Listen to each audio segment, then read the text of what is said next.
বিৰোধী একগোট নহলে 2026ত বিজেপিক ঘৰুৱাব নোৱাৰিব আৰু যাৰ বাবে প্ৰত্যেকটো বিৰোধী ৰাজনৈতিক দল একত্ৰিত হ'ব লাগিব একলগ হ'ব লাগিব বিজেপিৰ বিৰুদ্ধে একগোট হৈ নিৰ্বাচনত অৱতীৰ্ণ হ'ব লাগিব পঞ্চায়ত নিৰ্বাচনেই হওক অথবা 26ৰ বিধানসভা নিৰ্বাচনেই হওক আৰু যদিহে বিৰোধী একলগ নহয় অথবা বিৰোধী একত্ৰিত নহয় তেনেহলে 26ত পুনৰবাৰ বিজেপিয়ে শাসন কৰিব এইখন অসমত 26ত পুনৰবাৰ বিজেপি চৰকাৰত আহিব আৰু যদি বিজেপিক 26ত পৰাভূত কৰিবলগীয়া হয় বিজেপিক 26ত বিদায় দিবলগীয়া হয় তেনেহলে প্ৰতিটো ৰাজনৈতিক দল একত্ৰিত হ'ব লাগিব কংগ্ৰেছেও সেই কথা মানি ল'ব লাগিব কংগ্ৰেছলৈ এই আহ্বান এতিয়া ৰাইজৰ দলৰ সভাপতি বিধায়ক অখিল গগৈৰ আৰু অখিল গগৈ ইতিমধ্যে মন্তব্য কৰি কৈছে বিজেপিক পৰাভূত কৰিবলৈ প্ৰতিটো ৰাজনৈতিক দল প্ৰত্যেকটো আঞ্চলিক ৰাজনৈতিক দল একত্ৰিত হ'ব লাগিব বিৰোধী ৰাজনৈতিক দল একত্ৰিত হ'ব লাগিব আৰু প্ৰতিটো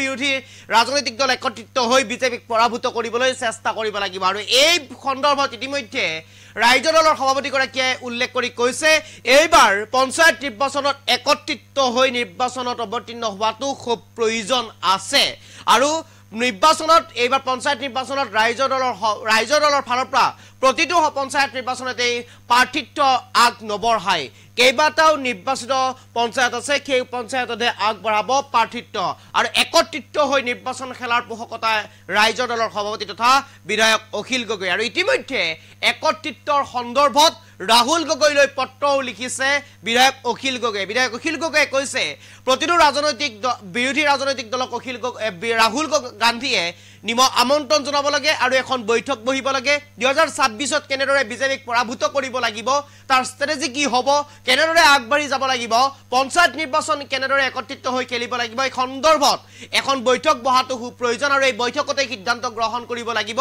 বিজেপিক কেনেদৰে পৰাভূত কৰিব পাৰি এই মুহূৰ্তত সবিশেষ লইবৰ কাৰণে চেষ্টা কৰিছো আপোনালোকৰ বাবে এই মুহূৰ্তত আটাইতকৈ গুৰুত্বপূৰ্ণ খবৰ 2026 চনত বিজেপিক পহৰুৱাবলৈ একগোট হ'বই লাগিব 2026 চনত বিজেপিক একত্ৰিত হ'বলৈ একগোট হ'বই লাগিব যদিহে বিৰোধী একত্ৰিত হয় তেনেহলে পুনৰ আকৌ শাসনত আহিব বিজেপি যদিহে বিৰোধী একত্ৰিত হয় পুনৰ আকৌ শাসনত আহিব বিজেপি বিৰোধী একত্ৰিত হলেহে বিজেপিক দলিয়াই পেলাব পৰা যাব এইখন অসমৰ পৰা আৰু বিৰোধী একত্ৰিত হলে বিজেপিক দলিয়াই পেলাব পৰা যাব কিন্তু এই কথাটো কংগ্ৰেছে বুজিবলৈ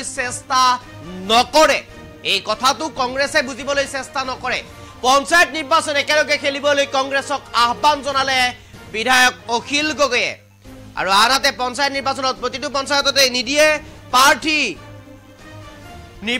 নিৰ্বাচিত কেইটামান পঞ্চায়ততে প্ৰাৰ্থী দিব ৰাইজৰ দলে আৰু ৰাইজৰ দলৰ সভাপতি তথা শিৱসাগৰৰ বিধায়ক অখিল গগৈৰ এই গুৰুত্বপূৰ্ণ ঘোষণা আৰু এই কথা ঘোষণা কৰিছে ৰাইজৰ দলৰ সভাপতি তথা বিধায়ক অখিল গগৈয়ে 2026 চনত বিজেপিক পৰাভূত কৰিব লাগিলে 2026 চনত এইখন অসমৰ পৰা বিজেপিক বিদায় দিব লাগিলে 2026 চনত বিজেপিক শাসনত পুনৰ নানিবলৈ আমি একলগ হ'ব লাগিব আমি একত্ৰিত হ'ব লাগিব আমি একগোট হৈ নিৰ্বাচনত অৱতীৰ্ণ হ'ব লাগিব প্ৰতিটো বিৰোধী ৰাজনৈতিক দল একত্ৰিত হ'ব লাগিব এয়া কংগ্ৰেছেও সেই কথা মানি ল'ব লাগিব কংগ্ৰেছেও নিজৰ যি এটিটিউড সেই এটিটিউড পাহৰিব লাগিব কংগ্ৰেছে আগবাঢ়ি আহিব লাগিব প্ৰতিটো ৰাজনৈতিক দলৰ লগত একলগ হ'ব লাগিব আৰু ইতিমধ্যে বিধায়ক অখিল গগৈয়ে এখন পত্ৰ লিখিছে ৰাহুল গান্ধীলৈ আৰু ৰাহুল গান্ধীলৈ পত্ৰ লিখি উল্লেখ কৰিছে যে 2026 চনত কেনেদৰে বিজেপিক পৰাভূত কৰিবলৈ ষ্ট্ৰেটেজি তৈয়াৰ কৰিব তাৰ বিষয়ে আলোচনা কৰিব লাগিব পঞ্চায়ত নিৰ্বাচনত কেনেদৰে একত্ৰিত হৈ নিৰ্বাচনত অৱতীৰ্ণ হ'ব তাৰ বিৰুদ্ধেও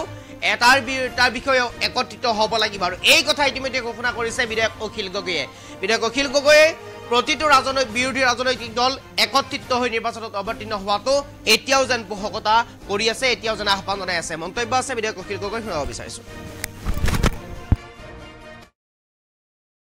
আমি পঞ্চায়ত নিৰ্বাচনত ৰাইজৰ দলে সিলেক্টেড মানে জিলা পৰিষদ সিলেক্টেড আঞ্চলিক পঞ্চায়তত আমি নিৰ্বাচন খেলিম আৰু গ্ৰাম পঞ্চায়তৰ ক্ষেত্ৰতো আমি সকলোতে নেখেলোঁ সিলেক্টেড এৰিয়াবিলাকতহে নিৰ্বাচন খেলিম তাৰ কাৰণটো হ'ল যাতে আমাৰ জৰিয়তে আমাৰ বিৰোধী দলৰ ভোটটো যাতে বিভাজন নহয় আমি বহুত চেষ্টা কৰিছিলোঁ কংগ্ৰেছ দলৰ লগত যে আমি সকলোৱে মিলি পঞ্চায়ত ইলেকশ্যনটো খেলোঁ ইয়াৰ আগত 4বাৰ আমি বেলেগ বেলেগকৈ ইলেকশ্যন খেলিলোঁ। এইবাৰ অন্তত পঞ্চায়ত নিৰ্বাচনটো একেলগে খেলোঁ, কাৰণ পঞ্চায়ত নিৰ্বাচনটো একেলগে খেলিলে আমি 2026ৰ কাৰণে আমাৰ দলবিলাকৰ মাজত গ্ৰাছৰুটত ইউনিটিটো হৈ যাব। গ্ৰাছৰুটত একেবাৰে তৃণমূল পৰ্যায়ত আমাৰ কৰ্মীবিলাকৰ মাজত সমিলমিলটো, বুজাবুজিটো, ভাতৃত্ববোধটো একদম দৃঢ়তৰ হৈ যাব। কিন্তু কংগ্ৰেছে বুজা নাই। কংগ্ৰেছে অকল নিজৰ সংগঠনৰ স্বাৰ্থ দোহাই দিয়ে যে কাৰ কিমান শক্তি আছে, সেই স্বাৰ্থৰ দোহাই দি তেওঁলোকে কি কৰিছে যে কংগ্ৰেছে অকলে খেলিব কৈছে। সেইকাৰণে মই ইতিমধ্যে ৰাহুল গান্ধী ডাঙৰীয়ালৈ এখন চিঠিও দিছোঁ। আজি কেইবাদিনো হ'ল চিঠি এখন দিছোঁ, আৰু বোধহয় চিঠিখন ইতিমধ্যে পাইছে। আৰু মই চিঠিখনত খুব স্পষ্টভাৱে কৈছোঁ যে ৰাহুল গান্ধী ডাঙৰীয়াই অতি সোনকালে, যিমান সোনকালে পাৰে, অসমৰ 16টা বিৰোধী ৰাজনৈতিক দলক মাতি এখন সভা আয়োজন কৰিব লাগে, আৰু সেই সভাতে 2026ৰ কাৰণে কেনেকৈ আগবাঢ়িম তাৰ ষ্ট্ৰেটেজিটো ঠিক হ'ব লাগে। আৰু 2026ৰ ইলেকশ্যনৰ ষ্ট্ৰেটেজি ঠিক কৰাৰ উপৰিও ৰাহুল গান্ধীৰ উপস্থিতিৰ সভাখনতে পঞ্চায়ত নিৰ্বাচনটো একেলগে খেলাৰ সিদ্ধান্ত হ'ব লাগে। এই কথাবিলাক লিখি মই ইতিমধ্যে ৰাহুল গান্ধীলৈ, আৰু বহুত কথা আছে বাৰু, ৰাহুল গান্ধী ডাঙৰীয়ালৈ মই এখন চিঠি দিছোঁ। এতিয়ালৈকে ৰিপ্লাই মই পোৱা নাই। বোধহয় চিঠিখন পাইছেগৈ, কাৰণ মই যাৰ হাতত দিছোঁ খুব দৰকাৰী মানুহৰ হাতত দিছোঁ, তেওঁলোকে ইতিমধ্যে পঠিয়াই দিয়া বুলি কৈছে।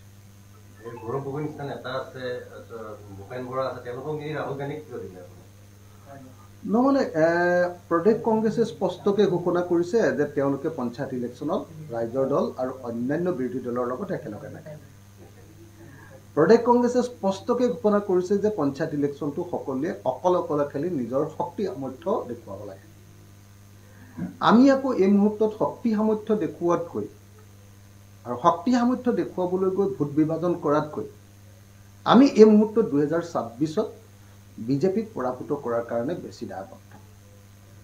যিহেতু পঞ্চায়ত নিৰ্বাচনত যদি জিকো বা হাৰোঁ, তথাপিও যিহেতু বিজেপি চৰকাৰখন আমি সলাব নোৱাৰোঁ, আৰু বিজেপি চৰকাৰখন যদি নহলাওঁ তেতিয়াহ'লে পঞ্চায়তৰ সকলো চিট পালেও যে আমাৰ একো কাম কৰিব নোৱাৰিম।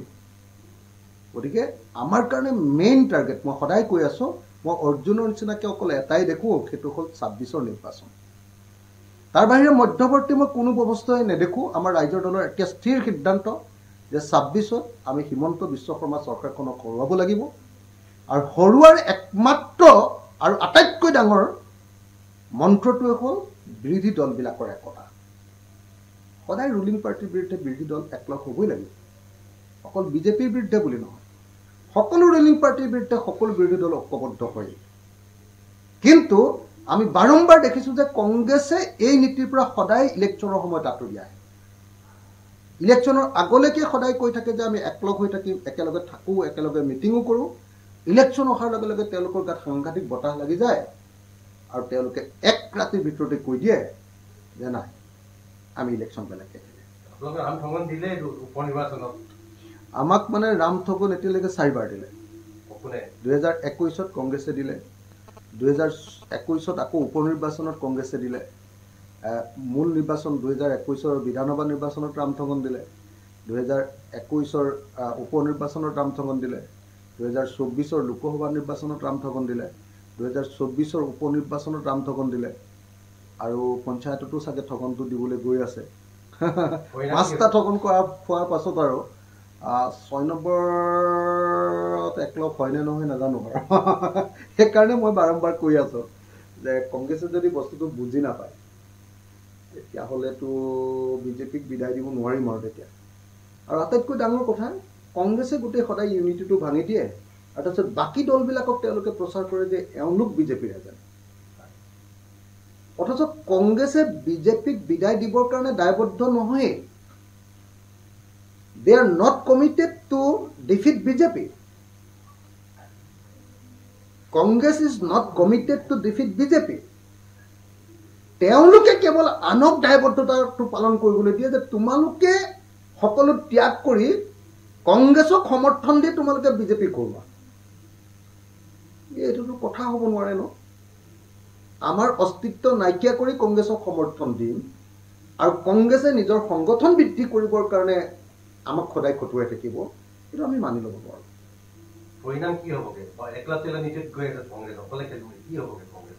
মানে পঞ্চায়ত নিৰ্বাচনত অকলে খেলিলে আকৌ বিজেপিক জিকাব, কিন্তু মই নাভাবোঁ যে কংগ্ৰেছে 26ত অকলে খেলিব পাৰিব। 26ত অকলে খেলিলে কংগ্ৰেছটো নিজে নাইকিয়া হৈ যাব। আমাৰ পাৰ্টিটো এখন চিট আছোঁ, আমিতো 2খন 5খন এনেই চিট পাম।